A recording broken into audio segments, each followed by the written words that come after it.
moderator.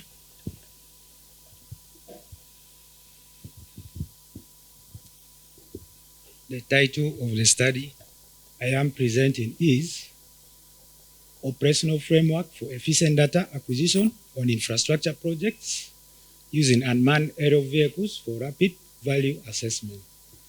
I was not on this alone. We worked as a team, and those are the team members. That is going to be my presentation outline. I'll have a brief introduction, the materials and methods considered for the study, the results, discussion, and a conclusion. UAVs. What are UAVs? These are lightweight aircrafts. Some countries refer to them as remotely piloted aircrafts. Others call them drone. However, they all mean the same thing. They are different from our ordinary aircrafts in that they do not carry on board pilots. These aircrafts mainly have been the preserve of the military. However, over time, we have seen the rise in the use of this technology in the civilian application. You can see from the study carried out by PricewaterhouseCoopers about the drone service market, by the year 2020, that the market was hitting a whopping $127 billion US. And out of that, the biggest percentage of the use of this technology was in the infrastructure and agriculture sector, having a 45% and 32% respectively. Despite the rise in the use of this application this technology in the civilian sector, we have seen no uniformity in terms of flight and other requirements. And therefore, this study attempted to develop a framework that can be adopted at all times for data acquisition on infrastructure projects using unmanned aerial vehicles. The methods and materials, the study basically focused on a review of several papers, peer-reviewed papers and conference studies on the use of this technology in the different application areas. Both automatic program script and manual screening was adopted in the review. The automatic program script application used here being mainly the Google Scholar application. The automatic program script was used to search for key terms such as UAVs, fixed wing, drone, and quadcopter, basically to find more about what this technology is.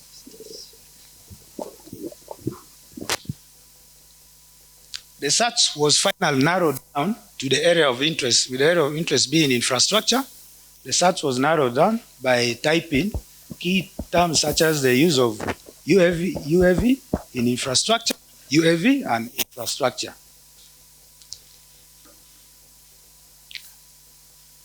Upon gathering enough documents on the use of this application, this technology in the various applications, manual screening was carried out. This was basically done by reading through sections of the obtained documents and the abstracts to identify which documents are relevant for the study and reject those that are not relevant. And during this review, comparative analysis of the use of this technology, that is the contrasting and similar elements in regard to the use of this technology in the various sectors was looked at. Key emphasis was put on the workflow and the guiding principles when using this technology. That is right from the preparation, planning, implementing the mission, and processing the data. From the above, a framework was developed, divided into 4 stages. The first being reconnaissance, data acquisition, image processing, and use of the products for rapidly assessing property value. Under each of those stages, key tasks were looked at, as you will see in the framework. This is the proposed framework, divided into 3. we have the first, just like any other mapping project, the first being reconnaissance. I've spent much of the time here as the discussions, subsequent discussions is all about this.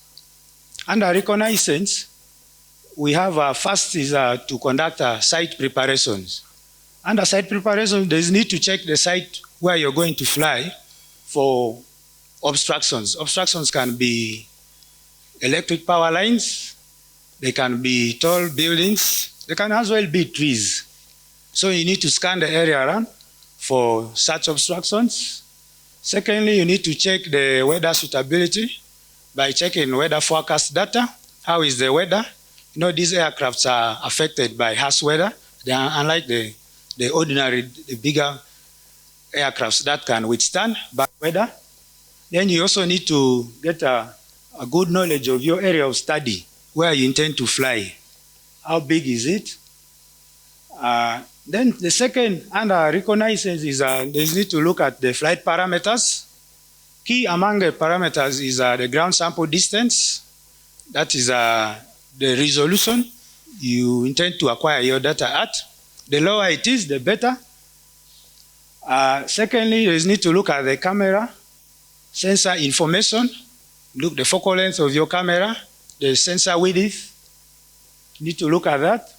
Then also you need to, under flight parameters, there's need to identify a better or a suitable place to take off and also land. It is advisable, preferable to have a takeoff at a higher point in your area of interest. The takeoff can be a relatively flat place.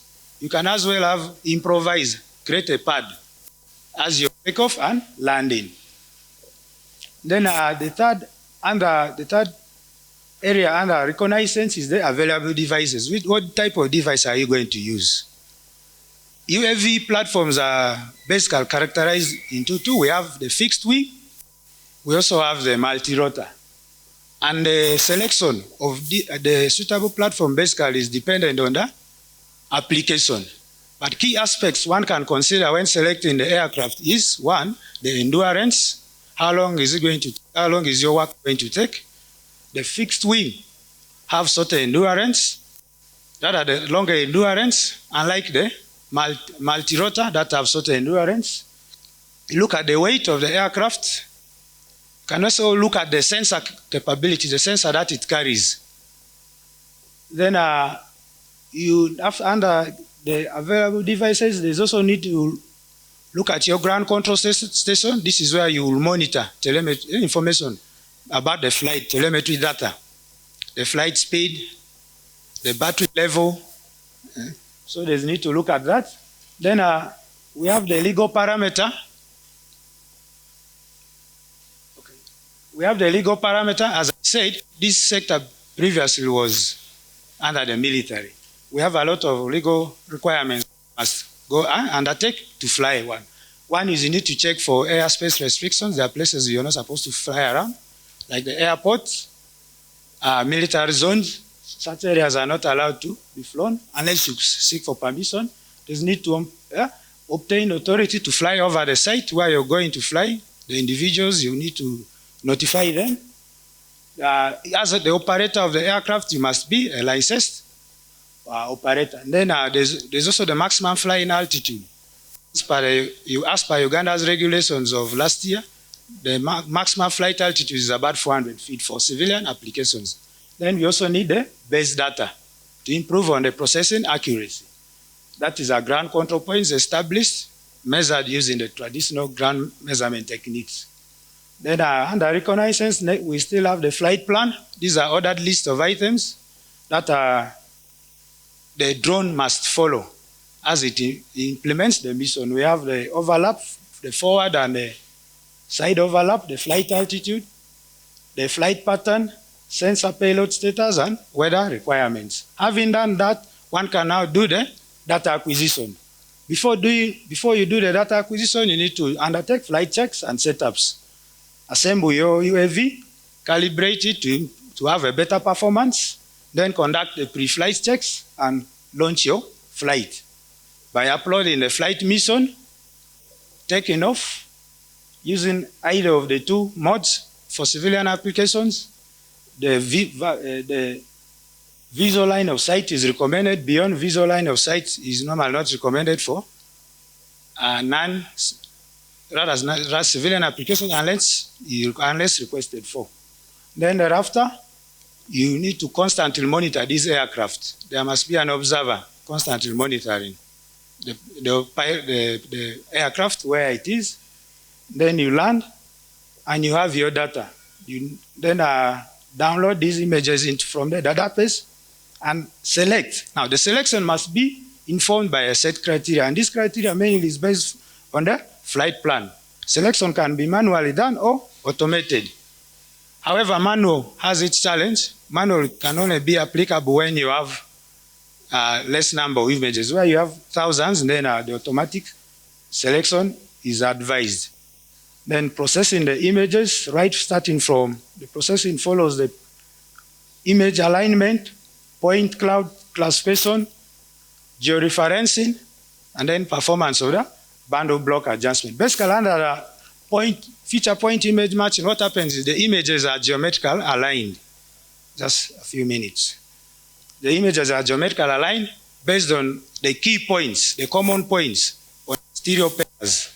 And in the alignment, the interior and external camera parameters are used together with the ground control points to come up with what we call a sparse point cloud.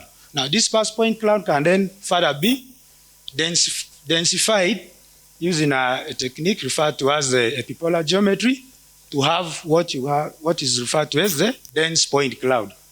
Then from your dense point cloud, you can generate a 3D texture, or what is referred to as the mesh, where you have vertices, the edges and faces of the object of interest.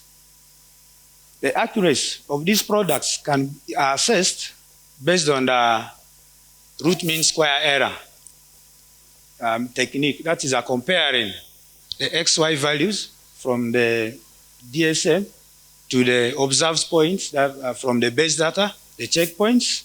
The lower the root mean square error, the better it is. Finally, the property values can rapidly be assessed by incorporating in the strip map where you have the right-of-way details and the digital cadastral map where you have details of the plots to ascertain the value of the plot. Then the models, the 3D objects obtained from the processing can be used to rapidly assess the rate of the value of the property that is affected.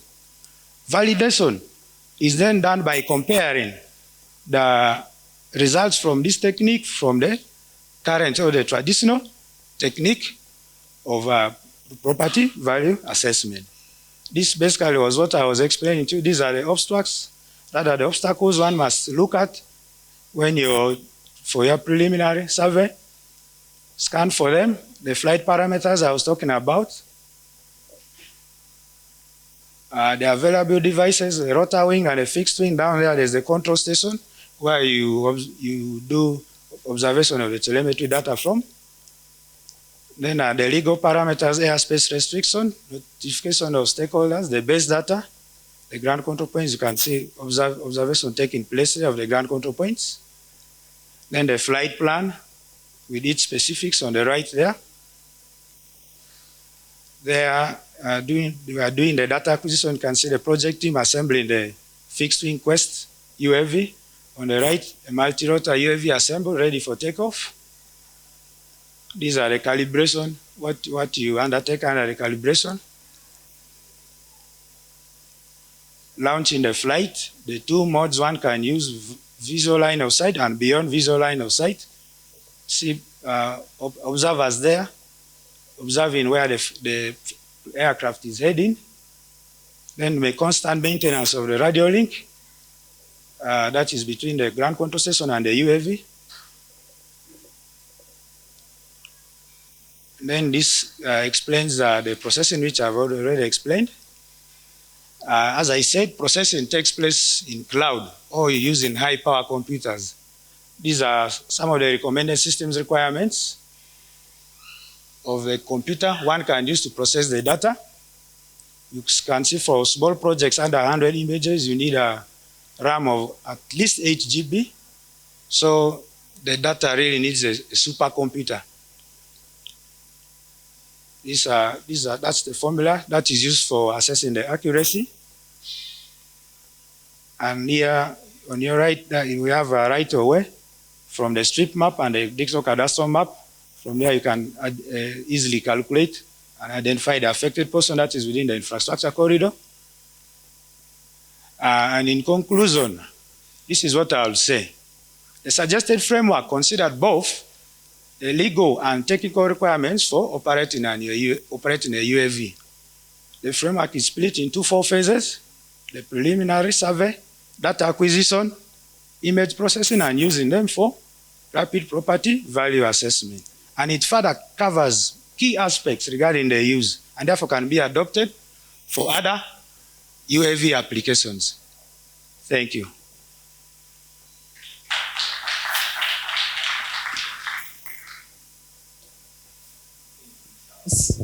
For your presentation, I will now invite questions regarding this. Are there any questions from the audience?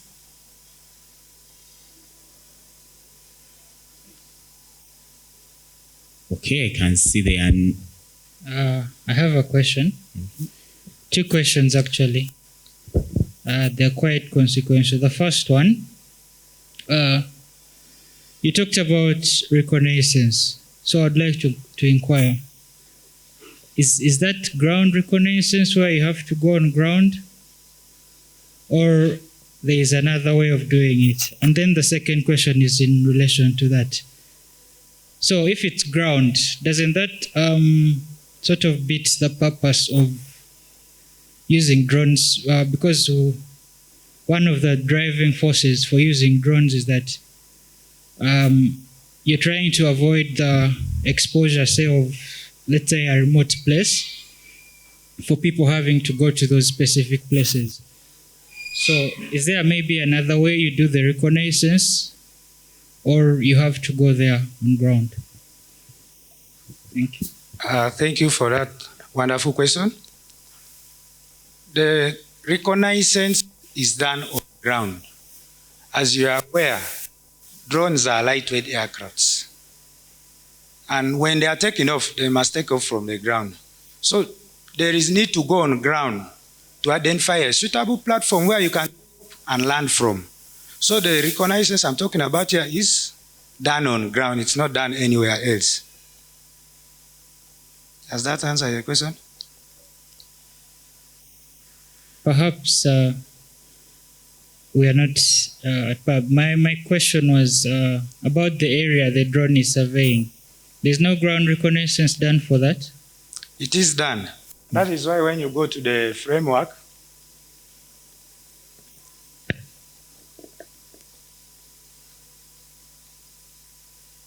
under site preparation, the last there is the area of interest. The area of interest. So there is need to go in your area of interest where you intend to fly and carry out, get a better understanding, knowledge of this area where you're going to fly. So what happens if the area poses hazards to people? I can give you an example in one of the scenarios, somewhere, in one of the scenarios as we were conducting our data acquisition, we had to take off on top of a storage building because the area was crowded. And for a fixed wing, if you are to use a fixed wing, you need a larger space for takeoff. In a built-up area, there are no such places. So what we did, we had to go up on top of a building to take off our UAV.